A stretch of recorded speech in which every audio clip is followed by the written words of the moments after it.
কখনো নাচের তালে, কখনো আবার গানের তালে, ও খালেদা ও জিয়া, কখনো আনন্দ উৎসব,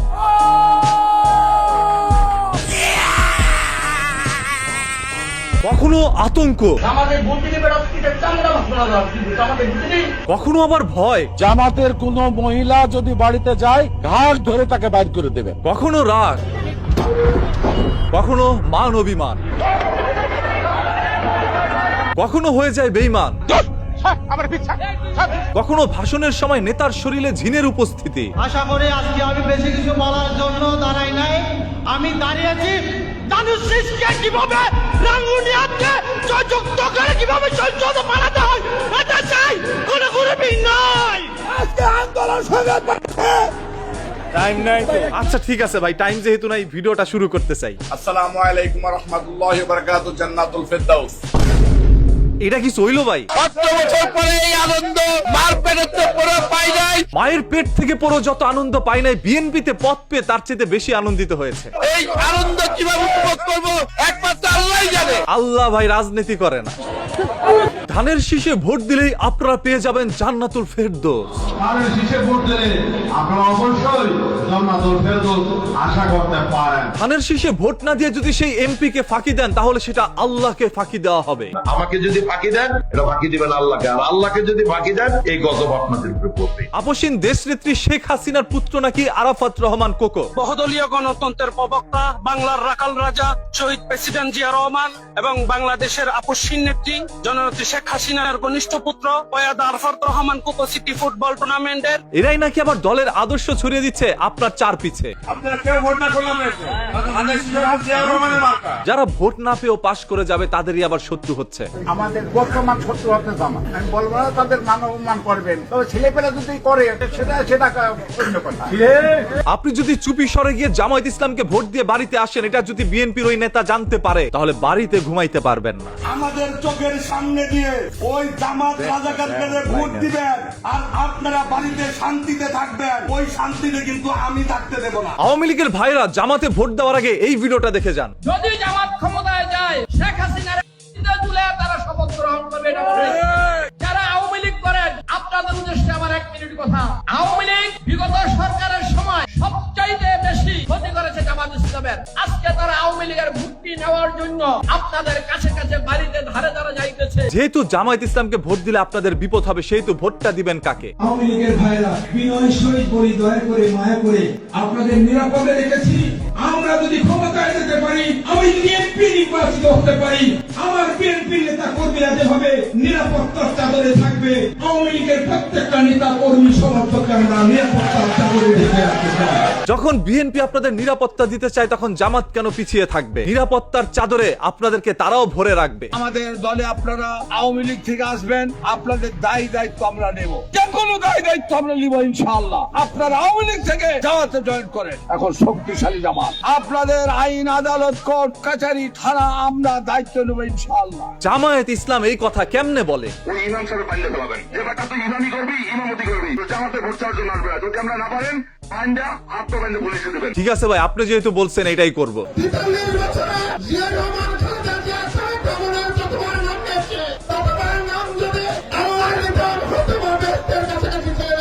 এতক্ষণ পরে একজন নেতার কথা ভাল লাগছে। আপনি যতবার নেতার নাম মুখের মধ্যে উচ্চারণ করেন, ততবার যদি আল্লাহ তাআলাকে ডাকতেন, তাহলে জান্নাতে চলে যেতে পারতেন ভাই। তাই ভুল থেকে সবাই শিক্ষা নেন। আমাদের বিএনপি প্রার্থী সংসদে যেতে পারে, আওয়ামী লীগ ভাইদের উদ্দেশ্যে বলতে চাই, আপনারা আমাদেরকে সহযোগিতা করেন, আমরা আপনাদের হেফাজত করবো, যাতে আপনাদের উপর কোনো অবিচার অত্যাচার না হয়। ভাই আমার, আপনার আমার ভাই, সেই জন্য মনে মনে সিদ্ধান্ত নিচ্ছি যে আওয়ামী লীগের নেতৃত্বকে হেফাজত করে ওদের ভালো রাখি। বিএনপির এই প্রার্থী যদি এমপি হয়ে সংসদে যেতে পারে, তাহলে তার চাদরের নিচে আপনাদেরকে রাখবে বলে কথা দিছে। তবে খবরদার, চাদরের কালারটা কিন্তু একটু দেখে নিয়ে, যদি সাদা হয় তাহলে সেটা গায়ে দিবেন না। ডক্টর ইউনূস সাহেবও কি পক্ষপাত দুষ্ট বলে আপনি মনে করছেন? ডক্টর ইউনূস সাহেব একবারে পাকাপোক্ত জামাত ইসলাম। এর আগে আমি দায়িত্ব সহকারে কয়েকটা টেলিভিশন চ্যানেলে আমি বলেছি। ও তলে তলে তাহলে ডক্টর ইউনূসও জামাত শিবির। আমি জামাতের ভাইদেরকে বলবো, নতুন করে তওবা করুন। কালেমা পড়ুন এবং মুসলমান হন। তাও তো ভালো, এই বিএনপির নেতা জামায়াতকে বলছে তওবা করে ফিরে আসতে, বলে নাই সুন্নতে খাতনা করে আইসেন। এতদিন জানতাম জামাত মানে হচ্ছে ইসলামিক দল, তাহলে তারা আসলে কি?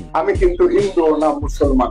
এ মোর জ্বালা, তাহলে আমরা এখন কাকে ভোট দিব? এই দেশে আমরা কোরআন ও সুন্নাহর বাইরে কোনো আইন আমরা করতে দেব না, এটা আমাদের কমিটমেন্ট। কোরআন ও সুন্নাহর মধ্যেই আমরা থাকি। মাশাআল্লাহ, আমরা তো এটাই চাইছিলাম যে আমাদের বাংলাদেশ যেন শরিয়া আইনে চলে। আমরা শরিয়া আইনে বিশ্বাস করি। আমাদের সংগঠন পড়ে দেখবেন শরিয়া আইন বিশ্বাসের তো কথার ব্যাপারটা নাই কোথাও। এটা কি সইল ভাই? ডাইকা ইন্না মনের মধ্যে কষ্ট দিলেন। আমরাও তো বিএনপি করছি আওয়ামী লীগ সরকারের সময়, আমরা অনেকে কিন্তু আওয়ামী লীগের লোক আমরা আঘাত করে তলে তলে চলছি। আওয়ামী লীগের সময় তালে তালে উনি বিএনপি করে আওয়ামী লীগের মাঝখান দিয়ে ঢুকে গেছে, এখন বিএনপির সময় আবার আওয়ামী লীগ নি তাদের তালে তালে ঢুকে যায়। আল্লাহ ভালো জানে। কমিটি দেওয়ার নাম নে আমার কাছ থেকে 25,000 টাকা নেবে, কিন্তু আমার সেক্রেটারি করার জন্য বাংলাদেশ জাতীয়তাবাদী দল জিন্দাবাদ। আমার কাছে মনে হয় নেতা কাজটা ঠিকই করছে। আপনার কাছ থেকে 25,000 টাকা নিছে, এতে করে তার উপকার হয়েছে, এবং আপনি যে তাকে 25,000 টাকা দিয়েছেন নেতা হওয়ার জন্য, আপনাকে যে নেতা বানায় নাই, এটাও ভালো কাজ করছে। টাকা দিয়ে যদি সবাই নেতা হয়ে যায়, তাহলে রাজপথের লেওরা মানে কি কয় এটারে, কি সৈনিক জানি ওটা হবেন কেমনে? যত মামলা আছে আমাদের বিরুদ্ধে আমরা সমস্ত মামলাগুলো তুলে নেব। এখন আর আওয়ামী লীগের ভাইদের কোনো ভয় নাই। এবার আপনারা যাদেরকে দেখবেন তারা রাজপথের লড়াকো সৈনিক, এবং আমার প্রাণপ্রিয় নেত্রী জনাব শেখ খালেদা জিয়াকে। এবার শুনবেন নেতাদের মুখ থেকে ভুল, যাতে ছিড়বে না জনগণের লুঙ্গির নিচের একটি চুল। জয় বাংলা। দুই বন্ধু ছোট থেকে একত্রে বড় হয়েছে, একজন করে ছাত্রলীগ, একজন করে ছাত্র দল। লীগের পতনের পর দলের লোকে এসে বলল, বন্ধু তুই আমার কাছে চলে আয়, আমি তোর দায়িত্ব নিব। এরপর যা হওয়ার তাই হইল। আমরা বাংলাদেশ ছাত্রলীগ, বাংলাদেশ ছাত্র দল। ছাত্র দল বলতে গিয়ে লীগ বলে ফেলেছে। আগামী নৌকার প্রার্থী বলছিলাম ভাই, স্টেজে ওঠার আগে ফুটি কাটা খাইয়েন না, তাহলে সত্য কথা বের হয়ে যাবে। 17 বছরের স্বৈর শাসক খালেদা জিয়ার পতন। 17 বছরের স্বৈরাচার সরকার বলতে নিয়েছিল শেখ হাসিনাকে, তবে ভুলে বলছে খালেদা জিয়াকে, এটা মাইন্ডে নিয়েন না।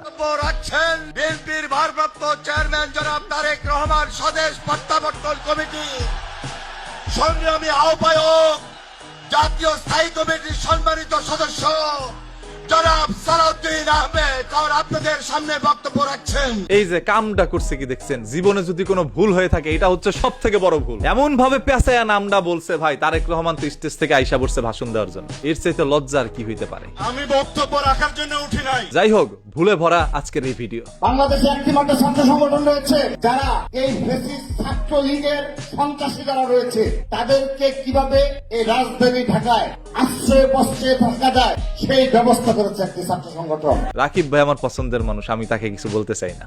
আমরা এই ধানের শীষকে জয় করব, এই আশাবাদ ব্যক্ত রেখে আমি আমার এই পথসভার সংক্ষিপ্ত বক্তব্য শেষ করছি। জয় বাংলা। দূর মিয়া, এটা বইলো আহা, পুরো একদম দিছে, স্টেজটাই শেষ করে দিছে। স্টেজটা নামা।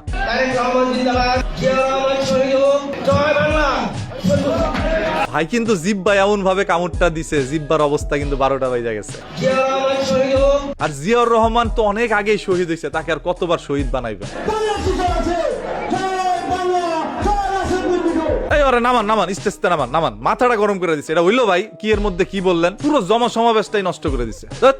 বিএনপির হাতে যদি আবার ক্ষমতায় থাকে কিচ্ছু পরিবর্তন হবে না, আবার জেলেও সেই কদু হবে। সহজ কথা। আমি আরো চিন্তা করলাম বিএনপির ভোট দিয়ে নির্বাচিত করব, তবে নুরুল হক নুরুল ভাইয়ের কথা শুনে এখন ভোট দিমু কারে? এই মুহূর্তে বিএনপি ব্যতীত কোন রাজনৈতিক দল ক্ষমতায় এসে এই দেশকে চালাতে পারবে না। এখন তো আমার কাছে মনে হইতাছে নুরুল হক নুর ভাইয়ের বক্তব্য যেই লাউ হেই কদু। বিএনপির সাথে জোট করে আসন নিয়ে এমপি হব, মন্ত্রী হব, এই ভরসায় আমরা রাজপথে নাই। যে সারা জীবন বলছে বিএনপির সাথে জোটে আমি যাব না, বিএনপি যদি আসে যে লাউ সেই কদু থাকবে, এখন তিনি নিজেই বিএনপিতে চলে গেলেন। নুরুল হক নূর, গণ অধিকার, পটুয়াখালী 3। যেই লাউ হেই কদু। আবার জেলেও সেই কদু হবে। চরমোনাই যেখানে যাইবে সেখানে প্রতিবাদ করতে হবে, কোনো চুপ করে থাকা চলবে না। চরমোনাইকে বাড়িতে আসতে দিবে না ভোট চাওয়ার জন্য, জামায়াত ইসলামকে বাড়িতে আসতে দিবে না ভোট চাওয়ার জন্য, তাহলে বাড়িতে আসবেটা কে ভাই? আপনি? দেশের স্বার্থে, জনগণের স্বার্থে, বিএনপির স্বার্থে শুধু হিন্দু না, ফেরাউন আসে তাকেও আমরা সাপোর্ট দেবো। আমার আল্লাহর শত্রু ফেরাউন, যে নিজেকে আল্লাহ দাবি করছে নাউজুবিল্লাহ, তাকেও নাকি তিনি সাপোর্ট দিবে বিএনপির স্বার্থে। ফেরাউন আসে তাকেও আমরা সাপোর্ট দেবো। সব কিছু মাইনা নিলাম, তবে আবার টুপি পাঞ্জাবি পরে এই কথাটা বলছেন, এটা জানি একটু কেমন লাগলো।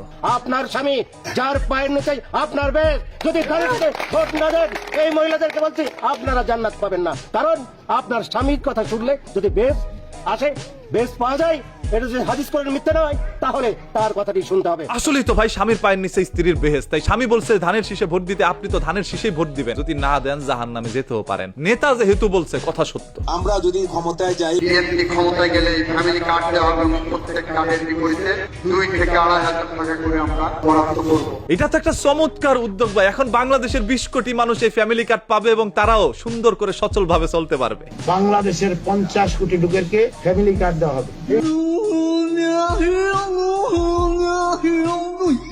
যেটা সত্য এটা তো আমাকে বলতে হবে। হাদির রাজনীতি পাইলেন কো? ওসমান হাদিকে নিয়ে হুজুর স্টেজের মধ্যে কথা বলতে নিছে, সেইখানে এসে বিএনপির লোকের বাধা। আরে দাদা, এখন আর ওই দিন কিন্তু নাই। বুঝা শুনে কথাবার্তা কই, এখন আগের সময় নাই। সুতরাং যারা দাড়ি পাল্লা মার্কার মধ্যে বুদ্ধি বলাই চেষ্টা করে, ইজারা হন ইবাদত আল্লাহ দরবারের মধ্যে কবুল নইব। যেহেতু টুপি পাঞ্জাবি পইরাই কথাটা বলছে, সেহেতু এটা সত্য হবার পারে। এটা আপনারা বিশ্বাস করে নেন, কিছুক্ষণের জন্য হইলেও বিশ্বাস করে নেন। এখন জান্নাত জাহান্নাম সবকিছুর টিকিট বাংলাদেশেই পাওয়া যাচ্ছে। এই খবর আপনারা আবার লিক করে দিয়েন না। বিশ্বের অন্যান্য মানুষ যদি জানতে পারে বাংলাদেশের মধ্যে জান্নাত জাহান্নামের টিকিট বিক্রি হয়, তাহলে কিন্তু সিরিয়াল ধরবে ভাই, নিজের সম্পত্তি নিজেরাই পাবো না। মুক্তিযুদ্ধ হয়েছিল 9 মাস, দেশ স্বাধীন হয়েছিল।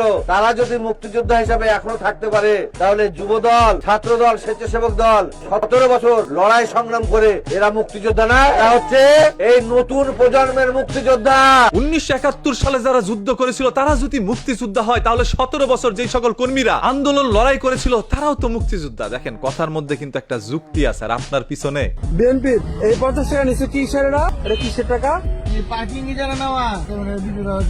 দেখেন, আপনার অনেক দিনের একটা স্বপ্ন, আপনি একটা গাড়ি কিনবেন, কিনে রাস্তার মধ্যে ঘোরাঘুরি করবেন, সেই বাবদ সরকারকে আপনার ট্যাক্স দিতে হবে। সব আইন মেনে যখন গাড়িটা নিয়ে বউ বাচ্চা নিয়ে রাস্তার মধ্যে বেরোইছেন, তখন এসে হঠাৎ করে যদি কেউ ট্যাক্স চায়, সাদা চায় রাস্তার মধ্যে, তাহলে কেমন লাগে একবার কন্ত? তোমরা নেতার নাম কি? যে নেতার অধীনে নিতেছ? সমস্যা নাই। যেই দলই আসে সেই দলই সাদা খায়। তবে এখন তো কোনো দল নাই, তাহলে সাদাটা খায় কে? তুই কি বিয়ে দিয়ে লোক? তুই চাকরি করে বিয়ে দিয়ে? আমার কথা উল্টো না কো, তুই যে টাকাটা দিতে আইছো, তুই কি বিয়ে দিয়ে লোক? এরা যখন সামনে সেইভাবে টাকা চাইবে, ওদের পশ্চাৎ দেশটা লাল করে দিবেন।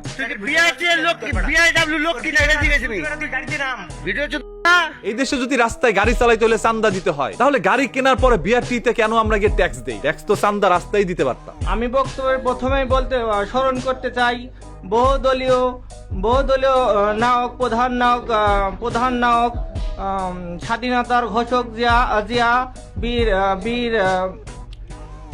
বীর মুক্তিযোদ্ধা শহীদ প্রেসিডেন্ট জিয়াউর রহমান।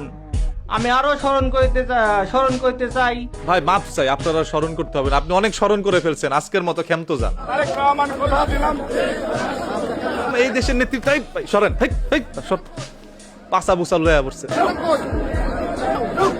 সকল রাজনৈতিক দলেরাই বাংলায় ভাষণ দিয়েছে, এবার একটু শুনবো ইংরেজিতে ভাষণ। For country, for land, man, people. নেতা, আপনার কাছে আমরা মাপ চাই, আপনি আর ইংরেজিতে বললেন না, আপনি বাংলায় বলেন, আমরা বাংলায় শুনতেই রাজি। মানুষের জন্য এবং দেশের জন্য আমি কাজ করব। মোহাম্মদ বেলাল, আমি বেলাল হোসেন, আমি সভাপতি প্রার্থী, আমার বাড়ি ধরমপুর। দেখেন, হাজার হাজার মানুষের মাঝখান থেকে একজন নেতা হয়, আর সেই নেতা ওই হাজার মানুষের চাইতে বেশি অভিজ্ঞতা থাকতে হয়। এরা যদি হয় সমাজের নেতা, তাহলে শীতের দিনে খুঁজে পাবেন না খেতা। আমাদের ভোট, আমার ভোট আমি দেব, আমাদের ভোট, আমার ভোট, আমার হক, আমি ভোট দিতাম।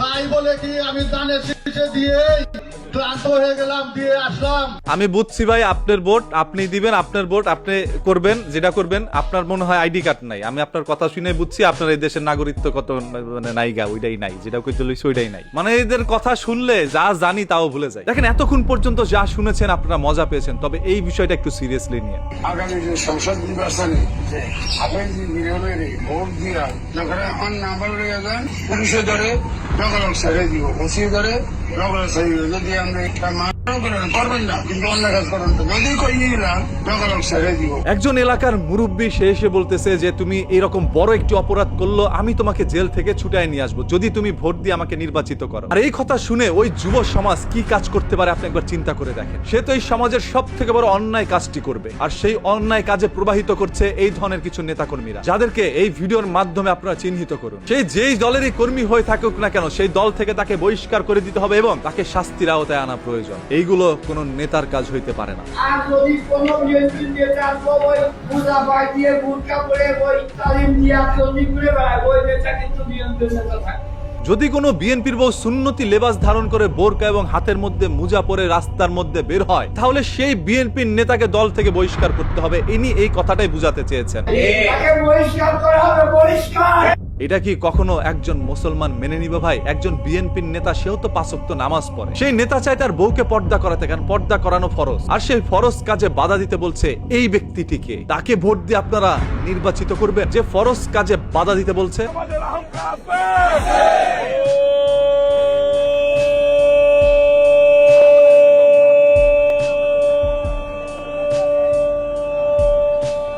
পরবর্তী পর্ব দেখার জন্য সাবস্ক্রাইব করেন তাড়াতাড়ি। ট্রেন চলে আসছে, আমার আবার বাড়ি যেতে হবে ভাই। আজকের মতো এখানেই বিদায়। হ্যাঁ, এই ট্রেনটা ভাই, এই দাঁড়ান ভাই, আইতাছি ভাই, দাঁড়ান।